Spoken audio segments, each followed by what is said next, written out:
Hello, everybody, and welcome to the latest edition of the Skewed and Reviewed Skewedcast. A bit later this week, as I have just come back from California, where I covered the Knott's Berry Farm Taste of Boysenberry Festival. We also went to Downtown Disney and went to the Star Wars Trading Post, the World of Disney store, the premium backlot tour.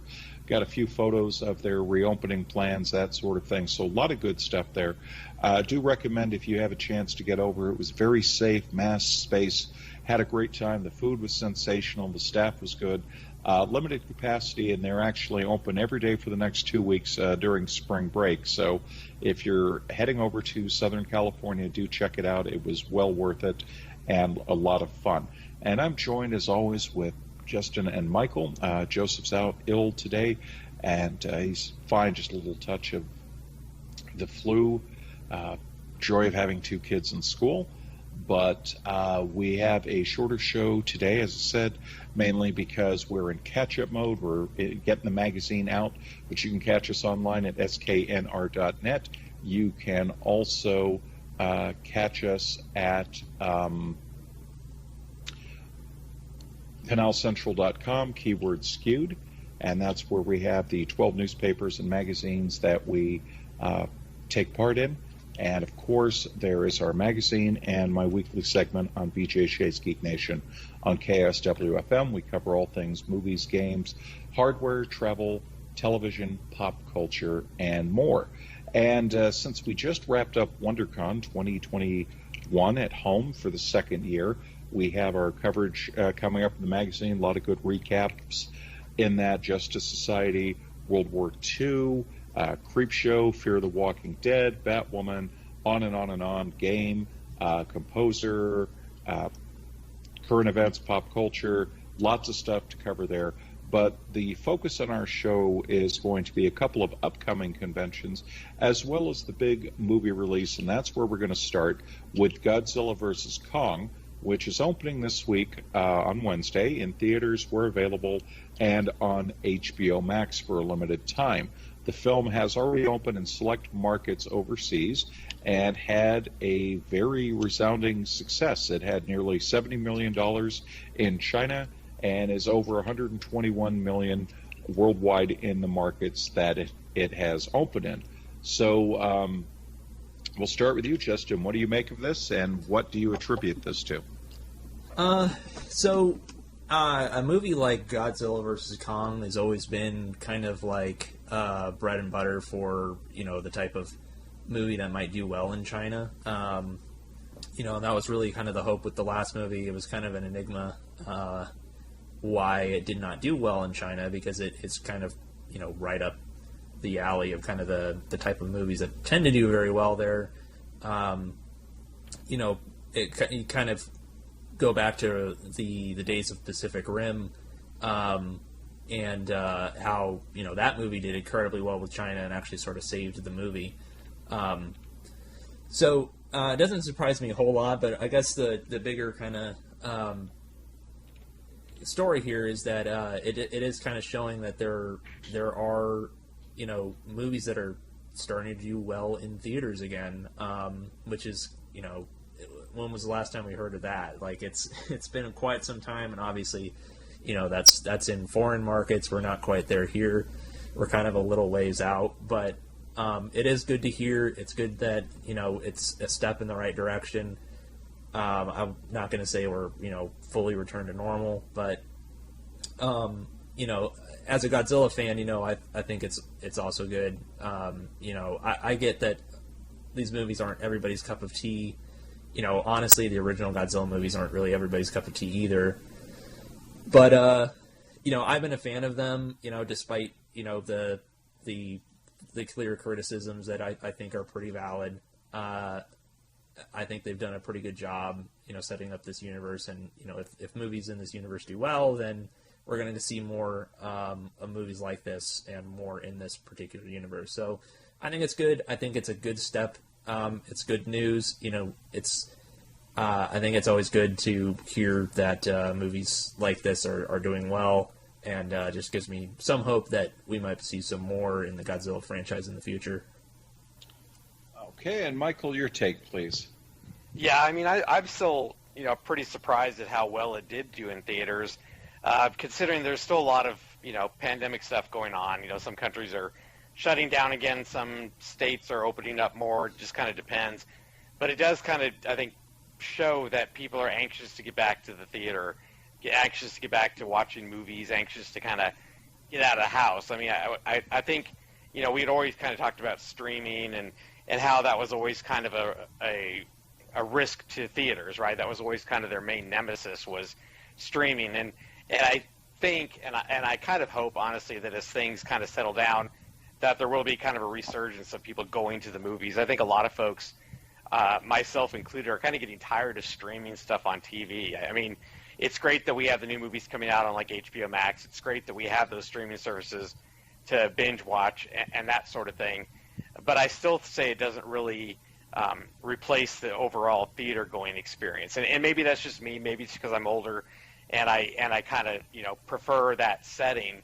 But I think generally speaking, I mean, some movies, movies such as big monster movies, which would typically be a summer blockbuster type of film, are obviously better to see on the big screen, or much better probably to see in IMAX, where you kind of get the scale. I think when you're watching movies on TV, and you're watching something that has that kind of scale, it doesn't really translate very well to your TV screen. You don't really get the scope of how big Godzilla is or how big King Kong is. You don't really get the sound and the quality and just the visuals that you'll get at the movie theater. I mean, regardless of how good your home theater system is and how big your TV is, you're not going to replace an IMAX Dolby Atmos type of environment. So yeah, I think I'm hopeful that as things kind of settle in and movies start seeing more new releases in theaters, that it'll show that, yeah, while it's nice to have it, same day on HBO Max, that it just doesn't replace the theater going experience. So this is good. I think this is a good sign that folks are still interested in going to theaters, are still, yearning for that experience. We talked about China being one of the biggest, if not the largest movie, movie that, as far as revenue goes. And I think this just shows that, they're just as anxious to get out and see movies as we are. So yeah, I think this is a good indicator. I think it's a good indicator of what we might expect in the next couple of months, as the summer months come on and the vaccines and stuff roll out. Maybe we'll start to see some life back in the theater and some life back in movies as a whole. I think it'll be interesting because it does appear that Netflix has got a pretty hefty release schedule. We know that Disney Plus has got not only The Falcon and the Winter Soldier going now, they have the Mighty Ducks series out. There are other Marvel series coming. We've heard today that production has started up on Obi-Wan. They released the full cast list, and that's definitely got people excited. Andor's underway, Mandalorian. So now is going to be an interesting time to see if the theaters are going to go ahead. We've already had Black Widow pushed back to July from May, but they also announced that it will be available behind a paywall if you want to do that. Same thing with Cruella. But looking ahead, it's going to be interesting because there are some things on the schedule that might just, be really the type of thing to get people going. And like one of them, I don't think people will initially jump to, but hear me out on this one. It's Screen Gems: The Unholy. This is one of those PG-13 horror films. Remember, this has been largely, up until recently, the only type of new releases that have been available at the drive-ins have been horror films. You had the recent Wrong Turn reboot that came out. These are films that traditionally do well because they attract the teenagers. They're made for a fairly reasonable budget so they can turn a profit quickly. This could be something, and who knows? It's got a pretty decent cast. Jeffrey Dean Morgan, Bill Sandler, Cary Elwes, so who knows? Lionsgate has been pushing a lot of stuff. They have their film Voyagers coming out, but Mortal Kombat, which we heard just the other day, actually just came under an NC-17 rating. They apparently pushed the R rating as far as they could go and still get an R rating out of it. That's going to have curiosity factor to it. And then as you go away down the list, you start to really go, okay, this morning we got the new MGM Miramax trailer for Guy Ritchie's new film, Wrath of Man, about Jason Statham. I don't know if you guys have seen this, but, you know, Jason Statham, Scott Eastwood, Josh Hartnett, he's essentially a armored car driver or guard who seems to relish when they get held up because he actually likes attacking the people. And then you find out that there's a backstory as to why he's doing this and something. And it looks like a pretty dark action crime caper. And Statham is definitely the kind of person who excels in that. But for me, I think, you know, Mortal Kombat, Godzilla vs. Kong aside, I think May is going to be the really interesting one because that's when you have Spiral, which is the spin-off from Saw. But you have A Quiet Place 2 at the end of the month. You have Cruella at the end of the month, both opening the same day. Very shortly after that, a week later, you have The Conjuring. Been a very successful series. You know, yes, it's supposed to go on HBO Max, but who knows? And then, you know, shortly after that, you really start getting into it. In the Heights, apparently Lionsgate today moved up The Hitman's Wife Bodyguard. You know, things like that. Fast and Furious 9. That's going to be the key to me, is when they start saying, okay, boom, we're going to start releasing these things and going from there, because we're so used to all of these things playing musical chairs of, oh, it's moving up, it's moving back, it's moving up, and now it's moving back again. And it's interesting to see studios are now coming out and saying, no, we're going to move these things up. We think there's going to be an audience. So fingers crossed, let's hope. Now, related to movies, San Diego Comic-Con is not going to hold their in-person event in July. We knew about this. We know they're going to do another Comic-Con at home as they had done last year. But they also talked about a smaller in-person event in November. Well, at the conclusion of Wondercon at home, we got the news that that date would be Thanksgiving weekend, the Friday, Saturday, and Sunday of Thanksgiving. And, of course, this was met with excitement, but also some people going, well, wait a second, Thanksgiving weekend, that's going to be tough. You know, airfare could be difficult during that time with family obligations, so on and so forth. I have my theories, and that is basically, I think that it's possibly by design, in that that's what was available to them. They booked it. That was the time that they could get the hotel rooms.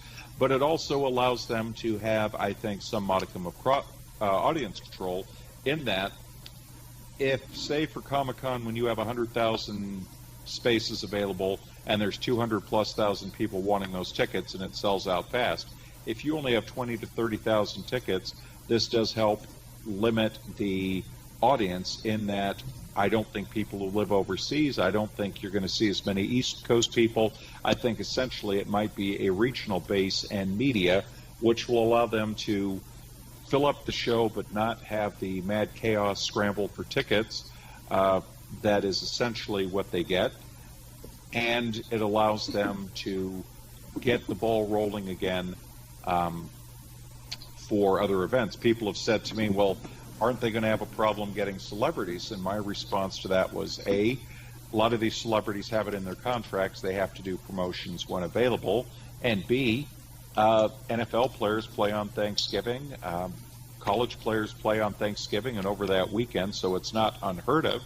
And I'm sure this is something where they would essentially have Thanksgiving dinner with their families on Thursday, and then they would come up from Hollywood or wherever they're come down, to San Diego, and they would come down on either Friday, Saturday, or Sunday. It would probably be just a quick jot down. I just did the drive yesterday, and from from Buena Park down was an hour and 27 minutes. It's really not that difficult to drive. So we'll start with Michael. What do you think of this? Yeah, it's going to be really interesting. You know, I think with and a lot of folks didn't really get a chance to celebrate Thanksgiving in 2020. So I think 2021 Thanksgiving might be an interesting time frame. I mean, I'm not going to say that they won't have a sellout crowd, because I expect that they will. I expect there'll be a lot more local people there than people flying in from around the country. But I also know that, a lot of folks have been really, waiting for a convention of some sort. And with all the Comic-Cons and that sort of the comic book conventions kind of being on hold until even 2022 in some cases, this will be a good opportunity for folks to kind of get that in, right before the holidays. It'll be a long weekend for a lot of folks, so it does make traveling easier, and in particular, it does make things easier for folks that are local, because again, it'll be a 4-day weekend. They can kind of, get in, do their thing, enjoy their time. So it'll be really interesting to see what kind of caliber of talent they get for that time frame. I would expect a lot of TV celebrities, which is not too different for what SDCC does, and they'll obviously have some big name folks. They always draw that as well. So yeah, I'm interested to see, what's the size of it going to be? How many people are they going to limit it to? Are they going to do tickets like they normally would with some sort of drawing, or is it going to be a first come first serve kind of thing? And what do they have lined up for that? So I think what that also tells us is they're probably not going to do an SDCC earlier in 2022. It looks like they're going to stick to the July time frame for the most part. And I think much like Phoenix Fan Fusion, they didn't want to go 2 full years without some content. So I think this is probably less about getting people to go, and it's more about ensuring people don't forget that it's there, keeping the hype and the interest going and alive, so that when they could put the true show on in July, that it'll be something for them to kind of celebrate. So I think this is just a means of trying to appease some fans, get some people thinking about it, talking about it, so that when it rolls around next July, that it'll have that excitement and buzz around it that it typically does. And Justin, your take, please. Yeah, I think Michael makes a lot of really good points there. I think also part of this is that, it doesn't. I don't think it matters a whole ton which day that they choose, because regardless of what day they choose this year, it's going to be a light convention regardless. So every time slot that they choose obviously has trade-offs, and I think intuitively there's a lot of issues with Thanksgiving weekend, just because typically people are pretty busy then. But also there's a lot of people that they might only have plans for the specific day of Thanksgiving, and the long weekend might be open enough for them to actually kind of go to a convention. It does depend on the specific circumstances of every person. So I think they probably have talked to enough people to be fairly confident that they could make this work. But again, there's no really good day this year regardless. Like, if they chose the original time slot, it's probably going to be a light Comic-Con this year anyway. So it's just kind of an awkward year, and it's probably, a bit of everything. And the other part of this too is that if they're going to do a small event earlier in the year, following that up within a few months with another event, it would be a little bit too soon. So kind of spacing this out, like something kind of soon and then something towards the end of the year, I think makes sense. And that way, they at least have, some living memory in people for going into the next year. That way that, like Michael said, once they go into kind of their original time slot, that it feels like, Comic-Con never really went away. That they've actually, been able to hold events throughout this COVID pandemic season and actually been successful with it. And that's what makes it so interesting, is because, you look at it, there's always going to be exceptions to the rules, but you could see people in New York, like, for example, I think, maybe I'm wrong on this, but I think in some ways this limits the number of people that are going to come from a foreign destination, because that traditionally is very easy to say, well, I'm going to come to San Diego and, take a couple weeks, do the show. And I could say even East Coast, where people are going to have to deal with weather and stuff like that. I could see some saying, I'd love to get to San Diego and get away, and I could see others saying, oh, it might be tricky to get out there. And it all comes back to they will have an audience. Even if they were just in the Southern Cal area, they would have an audience. So that is an interesting piece to it. And like you said, it comes down to, my attitude on it was I looked at it like this. It's not interfering with our Thanksgiving dinner in any way, shape, or form. Traditionally on that Friday, we don't rush off to the mall to take advantage of the sales because they're absolutely crowded chaos. We, sit at home and just relax, watch TV, chill out. So in this scenario, I would look at it and say, okay, well, now we can go over to San Diego. We can cover the convention. We can do some shopping from the vendors there, get some holiday stuff done in there, get some coverage done. And as I pointed out to my wife, I said, as before, we have our evenings free, so we can meet up with the local family 6, 7, 8 o'clock at night, depending on when programming ends, and we can make a whole day of it. These are people that we haven't been able to see for a while, that some of them that we only see when we're in the San Diego area. So this is, we can still have a quote-unquote holiday weekend. It's just instead of sitting at home watching TV or running through a mall, we're at a convention. And there you have it. I'm actually excited. I'm very excited to see,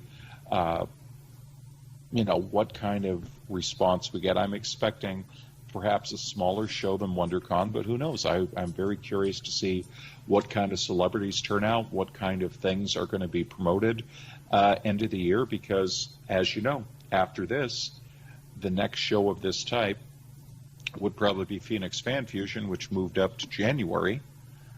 And so we don't know anything about guests or anything of that. We have CES, but I think we can all agree that it's looking like next year is going to be absolutely crazy for us convention-wise, and that could be a good thing. I can tell you this, though, guys, after having a fairly relaxed, long several months, running around downtown Disney and Knott's Berry Farm was absolutely draining. It was like, wow, I forgot what it was like to be on the go so much and lugging a backpack around and stuff like that, to the point where some days I just packed light, just put a video camera in the pocket versus bringing the whole load up with me.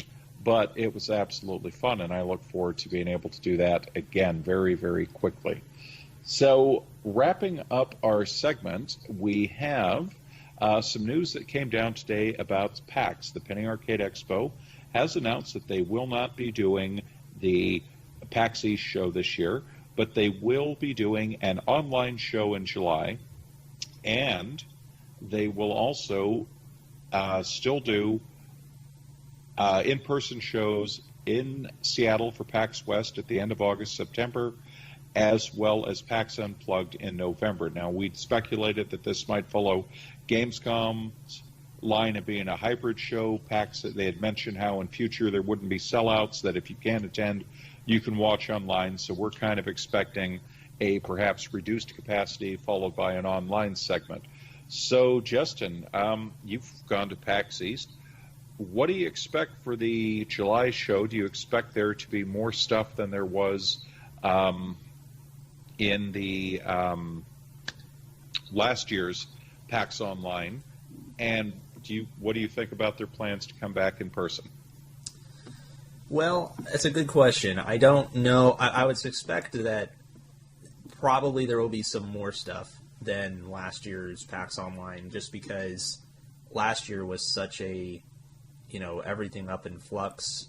I think now most companies, most producers, most devs have kind of figured out how to work in the pandemic, and it does look like we're kind of close to the end. Maybe the end is in sight.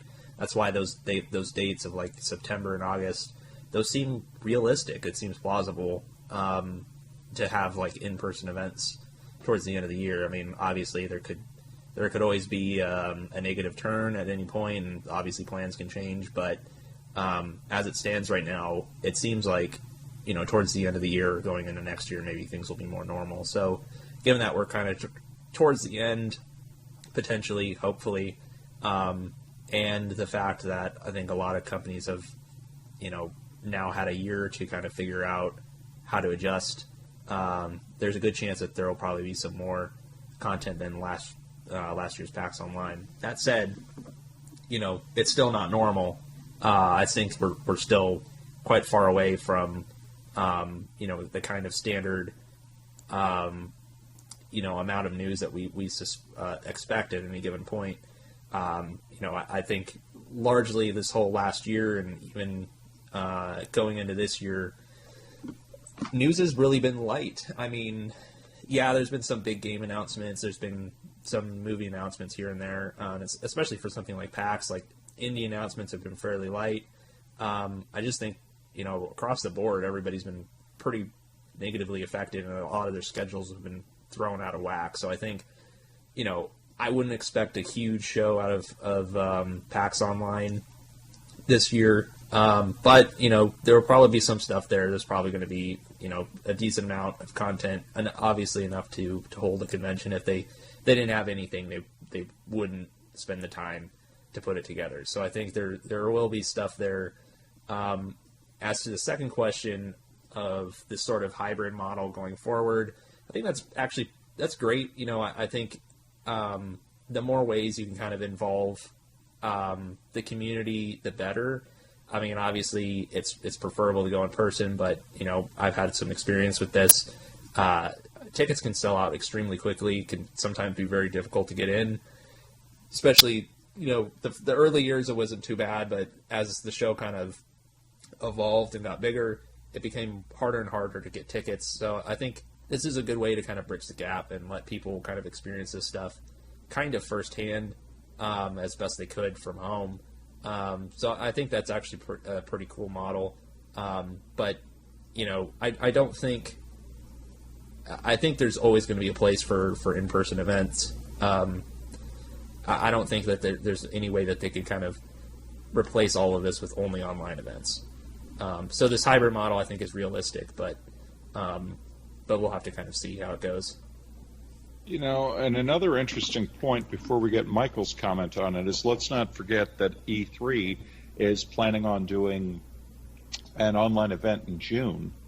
And so the July timing of this is interesting because, as Michael knows, traditionally when the companies reveal all they have to say in June, they often go quiet, and we don't hear about them too much unless the game is scheduled to release. And that's why when PAX West comes around, it's a very welcome time, because this is when you often get to see more of what was announced. In some cases, this is when you get to put your hands on it and actually get a playable build. I know we talked about how in the early years of covering E3, it was very common to just go in, watch a video, do a showcase, stuff like that. And as time went on, you started to see more and more hands-on product, because in some cases they'd be pitching games that were well over a year or so away, and the stations would generally only have stuff that was coming out in the next couple of months or stuff that had already been out. But then we started to see things that were, in some cases, 6, 7, 8, 9 months, a year away. And I'm curious how this is going to play out, especially with Gamescom being in the picture for August, as to, are people going to say, okay, we're going to throw everything we have at E3? Are they going to say, we're going to do some there, or we're going to hold back and do our own? Or are some people going to come around to PAX Online? Because, let's be honest, usually that is not where major announcements are. I kind of think that it might be more of what we had last year, where there really wasn't a lot of gaming news per se and announcements. It was a lot of developer talk, a lot of behind the scenes, and more like deep dives into things. So, Michael, wrap it up. Take us home. What do you think? Yeah, I mean, I kind of like the hybrid model to some degree too, because I do think that a lot of these conventions, there's a lot of stuff that people really miss out on if they're not able to get tickets or just not able to go. So I'm never really opposed to offering that as an option, and I don't necessarily mean an option the way Blizzard does it, where they charge people to go to the virtual stuff, but just having the ability for people to watch it, even if it's like a delayed thing where they don't get to watch it, live like other people who are at the convention, but get to follow it up later on a YouTube stream or something like that. That tends to work well for shows like E3 where they do live streams of the main events. For people who can't attend or aren't able to go there, they're still able to kind of partake in the excitement and that sort of thing. So yeah, I do like that model as a whole. It'll be interesting to see, what sort of, again, this will be another one of those shows that are going to be one of the first out of the gate, right? And I think there's some challenge to that also, because they still don't know from a crowd perspective what to expect, what people are going to, how comfortable they're going to feel, that sort of thing. So I always think it's just like those who were kind of kicking off the virtual conferences in 2020, trying to adopt that model. I think we're going to see the same kind of thing with people trying to go into a virtual, like a combo type mixed environment or something, to kind of get their feet wet to see how these things work, what kind of crowd does it draw, what sort of issues they run into. So it's very much going to be an experiment for those who are going to be going out the door first. So yeah, it'll be really interesting to see just kind of how this turns out, what we get to see, and how the format goes for people, and how they really feel about it. Yeah, it is definitely going to be interesting to see how they do that. Now, you've also talked about CinemaCon coming up, and it'll be interesting to see how that plays out. You are pretty confident that is going to be coming up. So lots of interesting stuff ahead, that is for sure. Now, this is going to do it for us today. We hope to be back next week with the full crew. Until then, everybody, take care and stay safe.